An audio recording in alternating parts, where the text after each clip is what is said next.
7h-10h sur Radio Courtoisie, suivez la ligne droite. Et il est bonjour. avec nous, donc il va pouvoir en parler de lui-même. Bonjour Morgane Trintignant, vous nous entendez ? Bonjour ligne droite, merci. On regrette ce petit déconvenu technique, mais on est ravis de vous voir à nouveau. Et puis on a déjà papoté en vous attendant. On expliquait certaines choses sur lesquelles vous allez pouvoir revenir rapidement, notamment le profil de ces antifas qui vous agressent.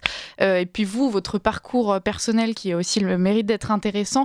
Mais est-ce qu'avant cela, vous pourriez commencer peut-être par témoigner de ce qui vous arrive donc aujourd'hui avec vos bars et ces antifas qui vous harcèlent ?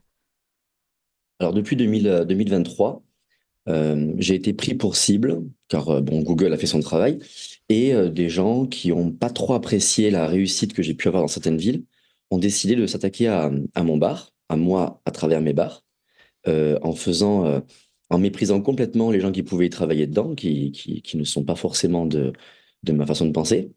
Et donc, je me fais agresser, harceler. J'ai un bar qui est saccagé régulièrement sur Le Mans, qui est une ville très à gauche.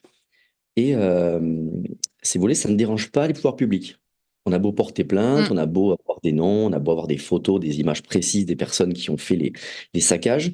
Il n'y a aucun problème. Pire que ça, alors que mon nom, mon établissement passait sur des tracts Antifa qui étaient distribués de main à la main, dans lesquels j'étais absolument insulté de tous les noms et on me faisait passer pour le pire des nazis modernes. La police m'a même pas prévenu. Je n'ai même pas reçu un coup de téléphone en me disant « Monsieur Trintignant, attention, votre nom circule chez des gens qui sont pas très recommandables, il pourrait être violent. » Je n'étais même pas au courant. C'est-à-dire que la première agression, j'ai découvert une manifestation de jeunes très énervés, avec des profils... ça va de tout, ça va du petit bourgeois qui se cache pas trop, au délinquant masqué, jusqu'au punk à chien sans chien. Vous voyez, c'est assez large, avec des slogans une balle pour les fachos, euh, euh, on préfère, enfin voilà, il faut faire fermer ce bar, tout ça. Et la police ne m'a même pas prévenu. Et quand ça m'est arrivé, que j'ai appelé la police, ils se sont dit, mais vous n'étiez pas au courant? J'ai dit, ben non, je n'étais pas au courant, les Et gars, en quand fait. bien même vous l'auriez été, il fallait faire quoi ? Mettre, je sais pas moi, des gardes Alors, devant les portes voilà, si on est au courant, on met des barrières, on fait comme les commerçants face aux Black Blocs, c'est-à-dire que voilà, on met des gros panneaux OSB devant les vitrines, on prévient le staff, on ne le fait pas venir, on met un agent de sécurité en plus, mais on peut un tout petit peu se préparer Oui, mais à enfin, une agression de pa- ce type-là. pardonnez-moi, mais c'est déjà un échec en quelque sorte. C'est-à-dire qu'on va demander à des commerçants de camoufler leur vitrine, de mettre des panneaux, comme vous le disiez, en bois, de devoir prévenir le staff qu'en fait, il va potentiellement se faire agresser en venant travailler. Bon, on peut s'y préparer, mais c'est déjà un échec en soi, Morgane Bien Trintignant. sûr, bien sûr, bien sûr. Mais à l'échec, si vous voulez, il n'y a même pas de remède. C'est-à-dire que il y a un échec absolu qui est de ne pas pouvoir être sur le plan individuel, avoir des convictions politiques sans que derrière, ça soit une cible pour les personnes du milieu extrême gauche. Et puis derrière, il n'y a pas de réponse. Il n'y a Mm. pas de réponse pénale, il n'y a pas de réponse ni préventive, ni punitive. Donc oui, l'échec, si vous voulez, il est sur trois parties. Ouais. Alors, est-ce que vous pourriez nous reparler de votre parcours et donc de la façon avec laquelle vous avez milité et donc, enfin, comment est-ce que vous en êtes arrivé à vous faire identifier comme étant de droite et donc forcément une bête à abattre pour ces gens-là? Alors moi je viens de très très loin parce que j'ai été biberonné à BFM TV quand j'étais plus jeune. Donc moi j'ai fait partie des gens qui ont voté Macron en 2017.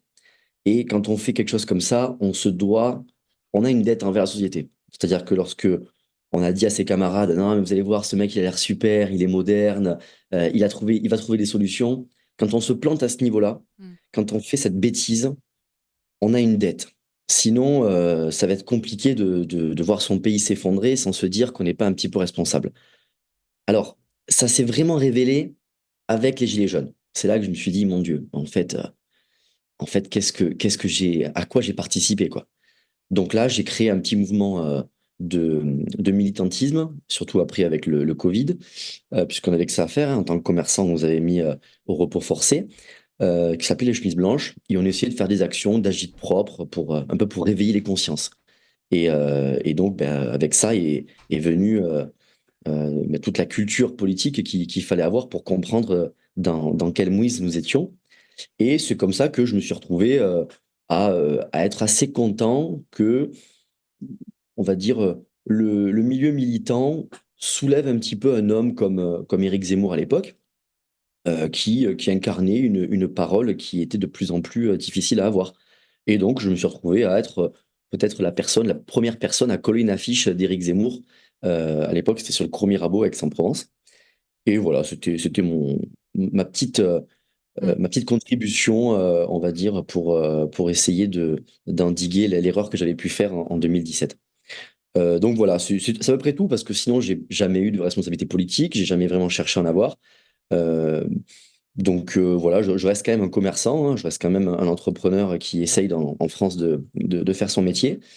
Et surtout, je n'ai jamais fait de prosélytisme dans mes entreprises. C'est-à-dire que Ouais. j'ai jamais embauché des personnes sur des profils politiques. Et j'ai même, au contraire, dans mes bars, parce que j'ai une clientèle un peu de tout horizon, des employés de tout horizon. Et j'en suis très content parce que dans le milieu de la nuit, c'est très bien on fait la fête. Mm. Je pense pas que ce soit l'endroit idéal pour partager des points de vue politiques, qu'ils soient de droite ou de gauche. Ouais.